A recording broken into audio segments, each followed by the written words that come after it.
What if the land you stand on held memories of a vanished world, hundreds of nations, millions of lives, and stories carved into the earth itself?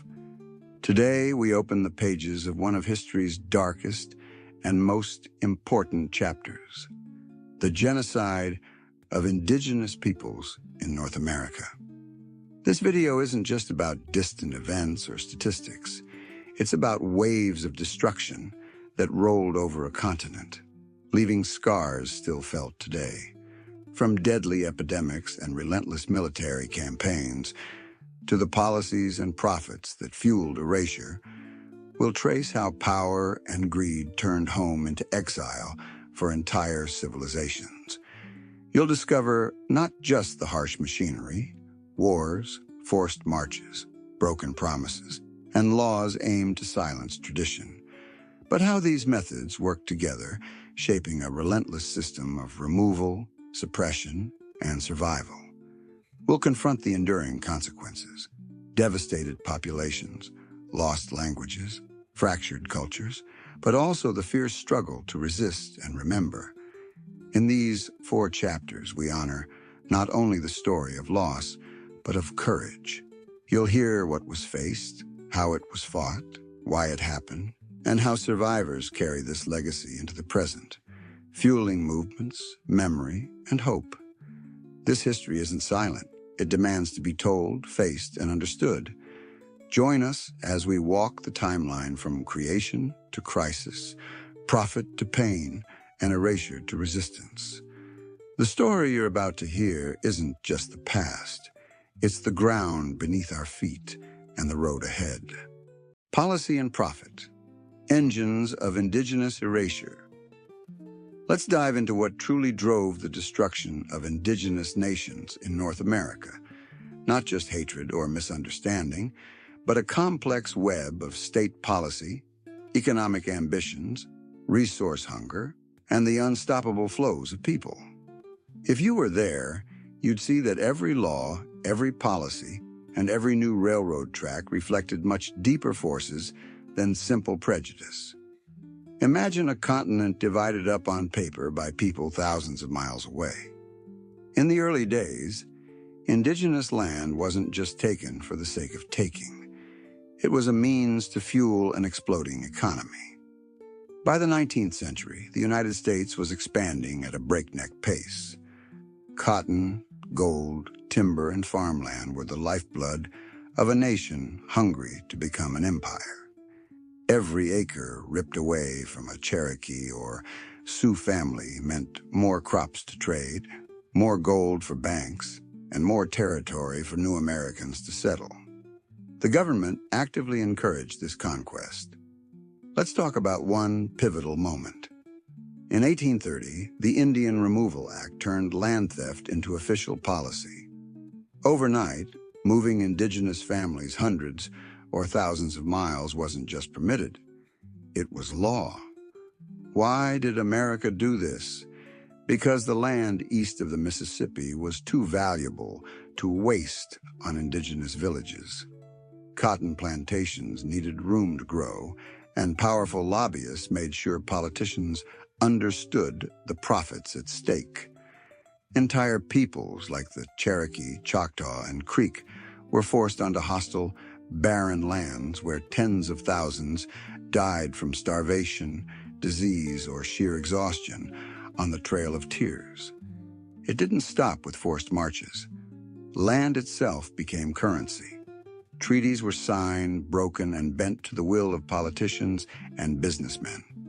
Mining corporations, railroad companies, and speculators lobbied lawmakers to clear the way, using soldiers, surveyors, and swindlers as their tools. In California and Colorado, gold rush fever meant that indigenous communities were swept away just as fast as the gold could be shoveled from the ground. Fortunes were built on the ruins of villages and graves, and the government's appetite for land only grew. By mid-19th century, manifest destiny became the rallying cry, a belief that white Americans were destined, by divine right, to stretch coast to coast.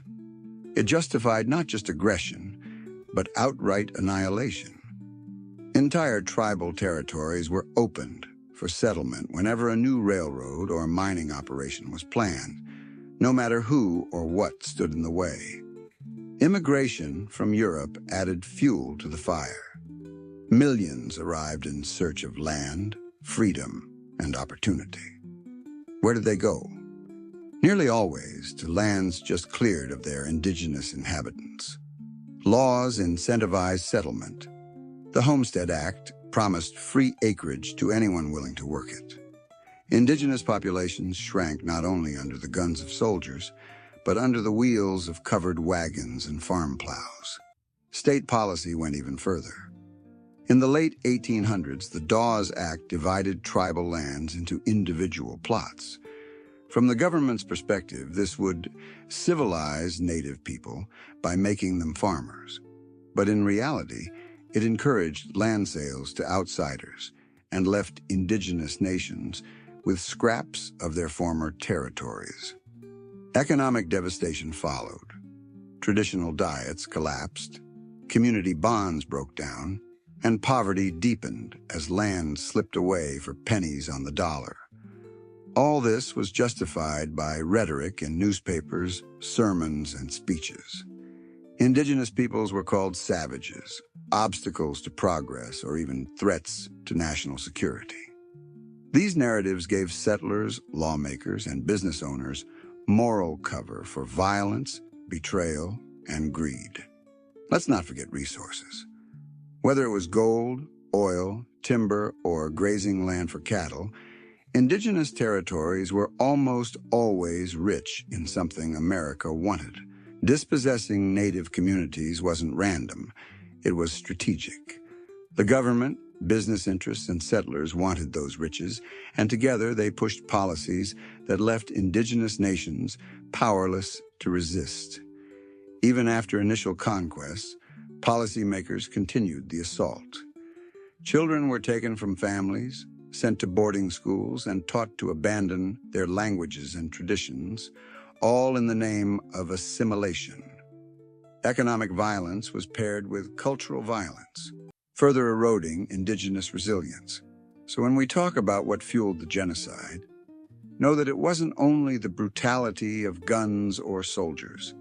It was a complex blend of government decisions, business interests, land hunger, and millions swept westward by dreams and promises of prosperity. It's crucial to remember, every piece of legislation, every migration, and every headline was a piece of a much larger puzzle, one that reshaped lives, landscapes, and the fate of entire nations for generations to come. Methods and machinery.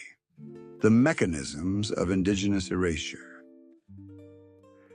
Let's look honestly and openly at the devastating methods used to erase entire nations from North America. These actions were coordinated, relentless, and designed to leave as little of indigenous life behind as possible. Listen as we break down each mechanism, with respect for those lost and those who endure. Violence usually began with military campaigns. Picture the thunder of cavalry, the crackle of burning lodges. Colonial and American armies, driven by settlement and expansion, launched attacks meant to clear the land. Think of infamous events like Sand Creek in 1864 and Wounded Knee in 1890, where hundreds of unarmed men, women, and children were shot, their villages razed. But beyond these singular horrors lay countless smaller raids, civilian militias, bounty hunts, each one chipping away at population and morale. Disease followed close behind. Smallpox, measles, influenza. These words are spoken quietly in indigenous memory, their effects louder than any rifle. With native immunity absent, entire settlements were wiped out. Worse, gifts of infected blankets sometimes spread outbreaks deliberately. No one was spared. Children and elders alike succumbed, leaving empty homes and lost knowledge. As territory was seized, forced removal and deportation became the order of the day. The Trail of Tears, beginning in the 1830s, was just one of many state-driven exiles.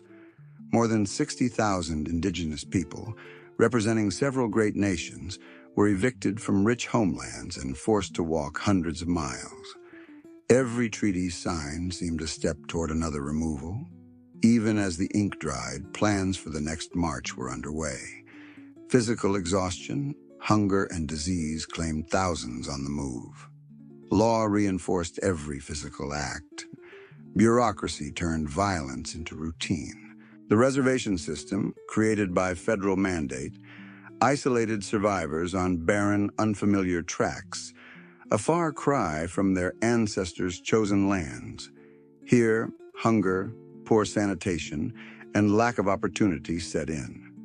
Frequent legal changes chipped away at property rights, criminalized spiritual leaders, and denied access to government protection. Assimilation programs cut deepest. Generations of children were taken from homes, placed in government or church-run boarding schools, and forbidden to speak their languages or observe their customs. The "kill the Indian, save the man" philosophy erased identity. Rituals, songs, and even names were banned. When these children returned, if they returned, they found home itself had changed beyond recognition. Propaganda spread across the continent. Newspapers, churches, and politicians painted indigenous people as uncivilized obstacles, dangerous or inferior, setting the public against them. Missions and conversion campaigns redefined faith communities. Legal codes controlled movement and behavior. Surveillance forced Christianity, and government agents kept populations divided and powerless. Sterilization programs mark a chilling final chapter. By the early 20th century, some states carried out operations intended to halt indigenous population growth. Women were targeted for non-consensual procedures, often in tandem with other policies, limiting family size and autonomy. Each method reinforced the next. Violence drove deportation. Disease thrived among weakened, wandering groups. Law codified dispossession, bending each change toward less freedom and fewer choices. Education forced forgetting, erasing history, smothering languages, rewriting memory. But amid all this, resistance endured. Families clung tight to old stories. Songs were whispered in secret. Even in the bleakest hours, spiritual leaders found ways to pass on tradition. The machinery of erasure was powerful, but it failed to destroy hope entirely. Examining these methods helps us confront uncomfortable truths. Erasure wasn't a single event. It was systemic, multi-layered, and deliberate, leaving legacies of grief, strength, and renewal. By acknowledging each step, we honor both the suffering and the courage of those who survived and those who carry the memory into tomorrow. On this channel, these voices, these memories, become part of a larger world that refuses to forget. Echoes of erasure, consequences and memory in the modern world. Now let's turn to the aftermath, the deep and lasting consequences of indigenous genocide in North America. This is not just a story of numbers or vanished landscapes. It's about people, cultures, memory, and the shifting winds of justice and identity. First, consider the demographic impact. Where vast nations once thrived, only a fraction survived. Some estimates suggest that from pre-contact populations of 10, 15 million, only a few 100,000 indigenous people remained by the 20th century. Villages disappeared, languages went silent, and entire family lines ended. In some tribes, there were years when no children were born at all. But numbers only tell part of the tale. The forced marches, wars, and destruction of homes led to profound psychological trauma, an echo that ripples down generations. Many survivors were haunted by memories of violence, loss, and betrayal, often finding themselves isolated with their grief. The impact of disease, exile, and poverty reverberated through communities already fractured by relentless removal and suppression. Culturally, the consequences were staggering. As children were sent to boarding schools and traditions outlawed, stories, dances, and spiritual practices came under threat. Languages, some spoken for thousands of years, teetered on extinction. Yet within this darkness, seeds of resilience were sown. Elders kept knowledge alive in secret. Family rituals adapted to new realities. Songs were whispered in hidden gatherings, and old tales retold in new languages. The creation of reservations shaped indigenous futures in complex ways. Isolated from ancestral lands, many communities lost access to sacred sites, hunting grounds, and economic resources vital for survival. Poverty deepened, educational and health disparities widened, and social structures were forced to adapt to life under intense surveillance and regulation. Yet, the memory of erasure itself became a powerful force. Contemporary indigenous movements in the U.S., Canada, and beyond now center their activism on reclaiming land, restoring culture, and demanding justice for historic wrongs. The fight for rights, protections, and recognition has spurred social and legal gains, from language revitalization programs to public apologies and the removal of racist monuments. The legacy of genocide is being confronted, not ignored. Across North America, indigenous artists, writers, and activists have reshaped how history is remembered. They challenge old narratives, assert visibility, and insist that trauma not be the last word.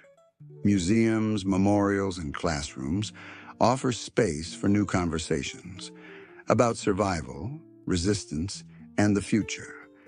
Importantly, the scars left by genocide affect not only indigenous peoples, but all who live with its legacy. Environmental disasters, broken treaties, and injustice echo through time, impacting how nations understand themselves and their land. By remembering these events, society has begun to see the cost of violence carried out for profit, expansion, or ideology. In recent decades, truth and reconciliation movements have taken root, emphasizing dialogue, reparations, and educational reforms. Indigenous voices have gained platforms to speak about healing, justice, and cultural renewal. The struggle continues, but so does hope. To watch this chapter is not only to learn history, but to witness ongoing courage. Families and nations who survived unimaginable forces and who now strive to restore what was lost. Their stories invite us to reflect, recognize, and support the work of memory and justice. The consequences are woven into every aspect of life. A lesson, a warning, and a call to honor all those who endured and all who continue to fight for truth. On this channel, these echoes become voices that refuse to fade. As we finish this journey through the waves of erasure and resilience, let's pause to listen, really listen, to what these stories demand of us. The genocide of indigenous peoples in North America is far more than a sequence of brutal events. It's a living history, etched into the spirit of the land and the families who survived. We've seen how epidemics, violence, policies, and profit work together, not by accident, but by design, to shatter worlds that once thrived. Yet for every act of destruction, we've also found resistance, memory, and the fierce will to endure.